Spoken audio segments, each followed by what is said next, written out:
அனைவருக்கும் எனது இனிய வணக்கம். நான் உங்கள் டிஜே சுந்தரபாண்டி, சிவகாசியிலிருந்து.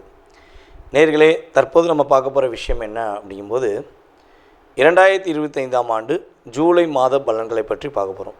இந்த மாத பலன்கள் என்றாலே கோச்சார கிரகங்கள் எந்தெந்த ராசியில் அமர்ந்திருக்கிறார்களோ அந்த ராசியின் அடிப்படையில் உங்களுடைய ராசிக்கான பொது பலன் தான் இப்போ பார்க்க போகிற இந்த மாத பலன். அதாவது மாதம் அப்படின்னாலே இந்த மாத கோள்களாக கருதப்படுகின்ற சூரிய பகவானை தான் ஃபஸ்ட்டு எடுத்துக்கிறோம்.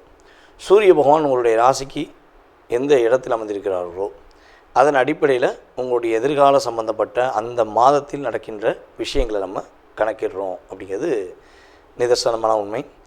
ஸோ அப்படி பார்க்கும்பொழுது இந்த மாதத்தில் கிரகங்கள் எந்தெந்த நிலையில் இருக்கிறாங்க, உங்களுடைய வாழ்க்கையில் என்னென்ன விஷயங்கள்லாம் நடக்க போகுது என்பதை பற்றி நம்ம பார்க்க போகிறோம். வாங்க வீடியோக்குள்ளே போகலாம். ஸோ அதுக்கு முன்னாடி ஒரு விஷயம் சொல்கிறேன். பொதுவாகவே ஒரு வீடியோ போடுறோம்னா உங்களுக்கு உங்களுடைய ராசியில் என்னென்ன விஷயங்கள்லாம் நடக்க போகுதுன்னு சொல்லி ஃபில்ட்ரு பண்ணி கோச்சார கிரகங்களை வச்சு நம்ம உங்களுக்கு பலன் கொடுக்குறோம். ஸோ இதை நீங்கள் ஃபுல் வீடியோவும் பாருங்கள். பார்த்துட்டு உங்களுடைய மேலான கருத்துக்களை கட்டாயமாக பதிவிடுங்க. ஸோ அதே போல் ஜோதிடம் சார்ந்த விஷயங்கள் நம்மளுடைய யூடியூப் சேனலில் நிறையா போட்டுக்கிருக்கோம். உங்களுடைய நண்பர்களுக்கு, உங்களுடைய உறவினர்களுக்கு தயவுசெய்து ஃபார்வர்ட் பண்ணுங்கள். அதே போல் பார்த்திங்கன்னா இன்னொரு விஷயம், நம்மளுடைய யூடியூப் சேனலை சப்ஸ்கிரைப் பண்ணாதவங்க சப்ஸ்கிரைப் பண்ணிக்கோங்க. ஏன்னா வீடியோ போட்டோடனே உங்களுக்கு உடனே லிங்க் உங்களுக்கு சப்ஸ்கிரைப் பண்ணோடனே உங்களுக்கு நோட்டிஃபிகேஷன் வரும், நீங்கள் வீடியோ பார்க்கலாம். ஓகேவா? மேலான ஆதரவு கொடுத்துக்கிருக்கீங்க, இன்னும் நீங்கள் ஆதரவு கொடுக்கணுங்கிறக்காண்டி தான் ஸோ என்னுடைய வேண்டுகோளை வச்சுருக்கேன். இப்போ நம்மளுடைய ராசிக்கான பலன்களை பார்க்கலாம் வாங்க. கும்ப ராசி நேயர்களுக்கு 2025ஆம் ஆண்டு ஜூலை மாதத்தில் கோச்சார கிரகங்கள் கொடுக்கின்ற நன்மைகள் என்னென்ன விஷயங்களில் கவனமாக இருக்கணும் அப்படிங்கிற பற்றி பார்க்க போகிறோம். கும்ப ராசி கிட்டத்தட்ட ஒரு 2.5 வருஷமாக ராசிலேயே அமர்ந்து சனி பகவான் வச்சு செஞ்சார். ராசிக்கு 12ஆம் இடத்துலேருந்தும் வச்சு செஞ்சார். இப்போ பாத சனியாக போயிருக்கிறார். கும்பராசிக்கு அதிபதியே சனி பகவான், அவர் பாத சனியாக போனது கொஞ்சமாச்சும் பாதிப்புலேருந்து தப்பிக்கக்கூடிய அளவுக்கு நம்மளுடைய வாழ்க்கையில் மாற்றங்களை சந்திக்கக்கூடிய அளவுக்கு கும்பராசினியர்களுக்கு சனி பகவான் ஒரு ரிலீஸ் கொடுத்துருக்கார். அது என்ன சொல்லுவோன்னா, மிகப்பெரிய பாரத்தை தூக்கிட்டு இருக்கேன், என் பாரம் குறையாதா அப்படின்னு நினைக்கிறவங்களுக்கு குறைக்கிறதுக்கான ஆற்றல் தான் வந்திருக்கு போல், பாரமே இல்லைங்கிற சூழ்நிலை இன்னும் வரல. மிகப்பெரிய ஒரு மாற்றம் தற்போது வரை ஏற்படலைங்கிறது நிதர்சனமான உண்மை. இப்போ இந்த மாத பலன்களை பார்த்திங்கன்னா, ராசிக்குள்ளே ராகு பகவான், ராசிக்கு 2ஆம் இடத்துல சனி பகவான், ராசிக்கு 4ஆம் இடத்துல சுக்கிர பகவான், ராசிக்கு 5ஆம் இடத்துல குரு பகவான், சூரிய பகவான். அதே போல் பார்த்திங்கன்னா ராகு பகவானை குரு பகவான் பார்க்குறாரு. அதுதான் பெரிய விஷயம். ராசியில் உட்காந்துருக்க ராகுவை ராசிக்கு 5ஆம் இடத்துல அமர்ந்திருக்க குரு பகவான் பார்வை உங்களுடைய லைஃப்பில் ஒரு மாற்றத்தை கொடுத்துக்கிருக்குங்கிறது தான் நம்ம பார்க்குறோம். அதாவது என்ன சொல்கிறோன்னா, ஓரளவுக்கு பரவாயில்லையா, தம் கட்டுறையா அப்படிங்கிற அளவுக்கு கிரக நிலைகள் ஒரு மாற்றத்தை கொடுக்குது. அதே போல் பார்த்திங்கன்னா சூரிய பகவான் உங்களுடைய ராசிக்கு 5ஆம் இடத்துல அமர்ந்து 17ஆம் தேதிக்கு மேலே 6ஆம் இடத்துல புதனுடன் சேர்ந்து சூரியன் இயங்க போகிறார். 6ஆம் இடத்துல ஏற்கனவே புதன் பகவான் உட்கார்ந்துருக்கார். ராசிக்கு 7ஆம் இடத்துல செவ்வாய், கேது. இதுதான் நம்முடைய கும்ப ராசிக்கு கோச்சார கிரகங்கள் அமர்ந்திருக்கிற இடம். ஸோ இதனுடைய இடத்தின் தன்மையை வைத்து நம்ம பார்க்கும்பொழுது உங்களுடைய வாழ்க்கையில் இந்த மாதத்தில் என்ன மாற்றம் ஏற்பட போகுது. கடந்த காலங்களில் சனி பகவான் ஒரு பக்கம் லாக் பண்ணார், ராகு புரட்டி போட்டு அடித்தார், அப்படிங்கிறலாம் இருக்கட்டும். இந்த மாதம் எங்களுக்கு என்ன கிடைக்க போகுது அப்படின்னு நீங்கள் எதிர்பார்த்தீங்கன்னா, மனதளவில் போராட்டம், மனதளவில் பிரச்சனைகள், மனதளவில் கவலைகள், மனதளவில் என்ன பண்ணனே தெரியல அப்படிங்கிற விஷயத்தை ஃபுல்லாக உடைச்சிட்டு உங்களால் முடியும், உங்களால் முடியாது ஒன்றும் கிடையாது, உங்களுடைய முயற்சியில் வெற்றி உண்டுங்கிற தன்மையை கோச்சார கிரகங்கள் உறுதியாக நிலைநாட்டுதுங்க. தைரியமாக செய்யுங்க. கூட இருந்தவன் கூட இருக்காதவன் எவன் என்ன உங்களுக்கு பிரச்சனையை உண்டு பண்ணாலும் நீங்களாக இருங்க. யார்கிட்டையும் இறங்கி போகாதீங்க. கிரகங்கள் உங்களுக்கு நல்ல ஒரு வலிமையான தன்மையை கொடுக்குது, பயன்படுத்திக்கோங்க. நீங்கள் பயன்படுத்திக்கிட்டீங்கன்னா இனி வருங்காலங்களில் ஒரு ஏற்றத்தை சந்திக்க முடியும். உத்தியோகத்தில் ஒரு இடமாற்றம் கிடைப்பதற்கான வாய்ப்புண்டு. உத்தியோகத்தில் ஒரு மாற்றத்தை சந்திக்கக்கூடிய அளவுக்கு முன்னேற்றமும் உண்டு. இடமாற்றம் மட்டும்தான் உண்டா? போராட்டம் கிடைக்குமானா போராட்டம் கிடையாது, வெற்றி உண்டு. உங்களை நீங்கள் வலிமைப்படுத்தக்கூடிய அளவுக்கு கிரகங்கள் உங்களுக்கு சாதகமாக இருக்குது. அப்போ என்ன பண்ணணும்? தன்னம்பிக்கையுடன் செயல்படுங்க. ஒரு முயற்சிக்கான விஷயங்களில் யார் பேச்சையும் கேட்காதீங்க. நீங்கள் ஒரு என்ன சொல்கிறேன்னா, கும்பம் அப்படிங்கிறது கோவில் கலசம் அப்படின்னு சொல்லுவோம், ஓகேவா? அதே மாதிரி தான் நீங்கள் பல பேருக்கு வெளிச்சமாக இருக்கீங்க. ஆனால் என்ன பண்ணுறாங்கன்னா, உங்களுடைய வெளிச்சத்தை மறைக்கிறதே கொள்கையாக வச்சுருக்காங்க. அதாவது ஒரு சூட்சமாக ஒன்று சொல்கிறேன், கேட்டுக்கோங்களேன். கும்பராசிக்காரங்க துரோகத்தால் தான் விழுந்திருப்பீங்க போல், எக்காந்த கொண்டு எதிரியால் விழுந்திருக்க மாட்டீங்க. துரோகத்தால் விழுந்த ராசி கும்பராசி தான் சொல்லணும். கெட்டிங்க கூட போட்டுடலாம், தைரியமாக போடலாம். ஏன்னா உங்களை எதிர்த்து நின்று ஒருத்தன் ஒரு சண்டை போட்டு போராடிட்டான், அவன் அறிவை யூஸ் பண்ணிட்டான், திறமை யூஸ் பண்ண சான்ஸே இல்லைங்க. கூடயே இருந்து சூழ்ச்சியின் அடிப்படையில் உங்களை எந்த அளவுக்கு உங்களுடைய ரகசியங்கள்லாம் தெரிஞ்சுக்கிட்டு, கும்பனாலே ரகசியம்னு சொல்லி அர்த்தம். மகரம் மாதிரி தான் கும்பத்துக்கும் ஒரு தன்மை உண்டு, ரகசியங்கள். உங்களுடைய ரகசியத்தெல்லாம் வாங்கிட்டு அப்படியே எதுக்கு நின்று இப்போ போட்டி போட்டு பார்ப்போம், இப்போ போட்டி போட்டு பார்க்கணும்னு சொல்லி பேசுவாங்க. ஆனால் அதுதான் டம்மி பீஸு. அதை ஃபஸ்ட்டு நினச்சிக்கோங்க. உண்மையிலே சொல்கிறேன், உங்களை வம்புக்கு இழுக்கிறதோ இல்லை உங்களை வச்சு செய்ய நினைக்கிற எல்லாமே டம்மி பீஸு. அந்த டம்மி பீஸை உருவாக்கி விட்டது நீங்கள். ஏன்னா உங்களுடைய ரகசியங்களை உங்கள்கிட்ட எடுத்துகிட்டு போய் ஒரு பெரிய ஆள் மாதிரி தோரணையாக உட்காந்துக்கிட்டு உங்களோட சீனை போட்டுக்கிட்டு இருக்காங்க. அதெல்லாம் இந்த மாதம் உடைய போகுது.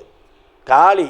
உங்களை சூழ்ச்சியின் அடிப்படையில் செய்கிற ஒரு சுயநலவாதிகள், அது ஆணாக இருந்தாலும் சரி பெண்ணாக இருந்தாலும் சரி, ஆட்டோமேட்டிக்காக அவுட் அப்படிங்கக்கூடிய அளவுக்கு குருவும் சூரியனும் இயங்கி உங்களோட லைஃப்பில் மாற்றத்தை கொடுக்க போகிறாங்க.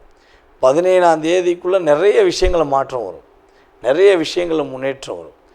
ஒரு மிகப்பெரிய ஒரு முன்னேற்றமான சூழ்நிலையை நோக்கி நீங்கள் செயல்படுத்தக்கூடிய ஒரு அற்புதமான மாதம்தான் இந்த மாதம். கணவன் மனைவி ஒற்றுமையில் கணவன் உண்மையாக இருந்தால் உறுதியாக நல்ல மாற்றம் உண்டு. கணவன் ஒரு போலியாக நடித்து கொண்டிருந்தால் உறுதியாக உங்களுக்கு ஒரு என்ன சொல்கிறேன்னா, அவங்களுக்கு பாடம் புகட்டுற அளவுக்கு நீங்கள் ஒரு திறமையான நபராக வருவீங்க. அதாவது கும்பராசியில் பெண்களுக்கு கணவன் துரோகம் செய்கிறாங்க அப்படின்னா கண்டிப்பாக அவங்க பாதிப்பை சந்திப்பாங்க. அதே போல் உங்களை புரிந்து கொள்ளாமல் உங்கள்கிட்ட அன்பை மட்டும் வாங்கிட்டு பணத்தை மட்டும் வாங்கிட்டு உங்களை ஏமாற்ற, அது பெண்ணாக இருந்தாலும் சரி ஆணாக இருந்தாலும் சரி, அவங்க ஒரு இடத்துல போய் மாட்டிட்டு ஐயோ ஏண்டா நம்ம இப்படி மாட்டினோன்னு பார்க்கும்போது அவங்களுக்கு செஞ்ச துரோகம் தான் நம்மளை மாட்டுச்சுன்னு அவங்க மனசுக்குள்ளே ஒரு இண்டிஷன் வரும். நீ செஞ்ச துரோகம் தான் நீ இப்போ மாட்டிருக்கேன்னு சொல்லி அவங்க மனசில் இண்டிஷன் ஆகி அவங்க உங்கள்கிட்ட மன்னிப்பு கேட்டு உங்களிடம் மறுபடியும் அன்பை புதுப்பிக்க முயற்சி எடுப்பாங்க. நீங்கள் அதுக்கு ஒரே ஒரு விஷயந்தான், அப்படி ஒரு சூழ்நிலையில் ஒருத்தவங்க வர்றாங்க உங்கள்கிட்ட பேசுகிறாங்க அப்படின்னு விஷயம் நடந்துச்சுன்னா, இது கோச்சார கிரகங்கள் ஏற்படுகின்ற மாற்றம், ஓகேவா? சுய ஜாதகமும் வலிமையாக இருந்தால் உறுதியாக வருவாங்க. அப்படி வந்தாங்கன்னா வந்த நேரத்தை நோட் பண்ணிவிட்டு எனக்கு பிரசன்னமாக கேளுங்க. உங்கள் ஜாதகத்தை கேட்க வேண்டாம், பிரசன்னமாக கேளுங்க. பிரசன்னத்தின் அடிப்படையில் அவர்கள் உண்மையாக வருகிறார்களா நடிக்கிறார்களா என்பதை நம்ம பார்த்துக்கணும். ஏன்னா திரும்பி நீங்கள் ஏமாந்துடக்கூடாதுல்ல, அதனால் நம்ம செக் பண்ணிக்கிறோம். செக் பண்ணிவிட்டு நம்ம ஒரு முடிவை எடுக்கலாம். அரசாங்க வேலைக்கு முயற்சி எடுத்திங்கன்னா வெற்றி உண்டு. எல்லாருமே கும்பராசியில் உள்ள அனைவருமே ஒரு மகிழ்ச்சியை சந்திக்கக்கூடிய அளவுக்கு கிரகங்கள் சாதகமாக இருக்குது. அதேபோல் கும்பராசி நம்மளுடைய பெண்களுக்கு தன்னுடைய தாய் வீட்டு வழியிலிருந்து ஒரு உறவுகள் மூலமாக, அம்மா வீட்டு வழி உறவுகள் மூலமாக ஒரு நல்ல விதமான மாற்றத்தை சந்திக்கக்கூடிய அளவுக்கு ஒரு மகிழ்ச்சி ஏற்பட போகுது. அதேபோல் குழந்தை பாக்கியம், கும்பராசி நேயர்களுக்கு குழந்தை பாக்கியம் கிடைக்கும். கடந்த காலங்களில் குழந்தை பாக்கியத்துக்காக ஃபீல் பண்ணி கஷ்டப்பட்டுருக்கீங்கன்னா இந்த மாதம் உங்களுக்கு குழந்தை பாக்கியம் கிடைப்பதற்கான அற்புதமான சூழ்நிலைகள் உண்டு. ஸோ கணவன் மனைவி ஒற்றுமையை வலுப்படுத்திக்கோங்க. வலுப்படுத்திட்டு விட்டு கொடுத்து போங்க. கண்டிப்பாக குழந்தை பாக்கியம் கோச்சார கிரகங்கள் கொடுக்க தயாராக இருக்கிறது. ஏன் இந்த கணவன் மனைவி ஒற்றுமையை வலுப்படுத்திக்கோங்கன்னு சொல்கிறேன்னா, 7ஆம் இடத்துல செவ்வாயும் கேதுவும் அமர்ந்திருக்காங்க. ஸோ அப்போ என்ன பண்ணணும்னா, நீங்கள் ஒற்றுமையாக கரெக்டாக செயல்பட்டீங்கன்னா நல்ல மாற்றம் உண்டு. விவாதங்களால் சில போராட்டங்களை ஏற்படுத்தினீங்கன்னா குழந்தை பாக்கியங்கிறது தள்ளி போயிடும். ஸோ பயன்படுத்திக்கோங்க. மாற்றம் உண்டு, வெற்றி உண்டு. கும்பராசினியர்களுக்கு நல்ல விதமான முன்னேற்றத்தை சந்திக்கக்கூடிய அளவுக்கு கோச்சார கிரகங்கள் வாய்ப்பை அளிக்கிறது. பயன்படுத்தி கொள்ளுங்கள். வாய்ப்பை பயன்படுத்தி கொள்ளுமாறு மீண்டும் மீண்டும் சொல்லிக்கொள்கிறேன். நேர்களே, தற்போது நீங்கள் பார்த்த விஷயங்கள் உங்களுடைய ராசிக்கான பொது பலன்களே. இது உங்களுடைய வாழ்க்கையில் 20% உங்களுடைய வாழ்க்கையில் மாற்றத்தையும் ஏற்றத்தையும் கொடுக்கக்கூடிய விஷயமாக இருக்கும். ஸோ இதை தாண்டி உங்களுடைய மனசில் நிறைய கேள்விகள் இருக்கலாம்.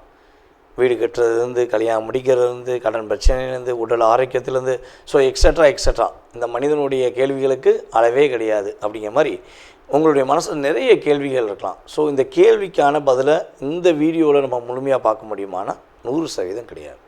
ஏன்னா இது பொது பலன். இப்போ ஒரு ராசி எடுத்துக்கிட்டோம்னா அந்த ராசியில் 1 கோடி பேர் இருக்காங்கன்னா 1 கோடி பேருக்குமே இது பெரிய விஷயமாகுமான கிடையாது. ஓகேவா?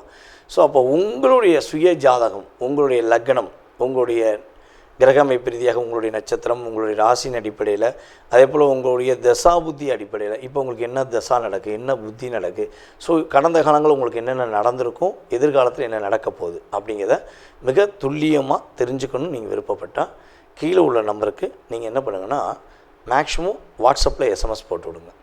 அதில் எஸ்எம்எஸ் போடும்போது தாங்கள் எந்த ஊர்லேருந்து பேசுகிறீங்க, அதேபோல் எந்த நாட்டிலேருந்து ஜாதகம் பார்க்கணுன்னு விருப்பப்படுறீங்க அப்படிங்கிறத தயவுசெய்து இன்ஃபார்ம் பண்ணுங்கள். ஏன்னா நமக்கு வெளிநாட்டிலலாம் நிறைய கால்ஸ் வருது.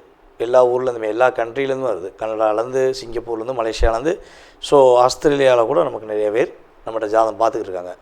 அப்போ டைம் வேரியேஷன் ஆகும். இந்தியாவுக்கும் அந்த நாடுகளுக்கும் உள்ள மற்ற நாடுகளுக்குள்ள டைம் வேரியேஷன் வித்தியாசமாக இருக்கும்.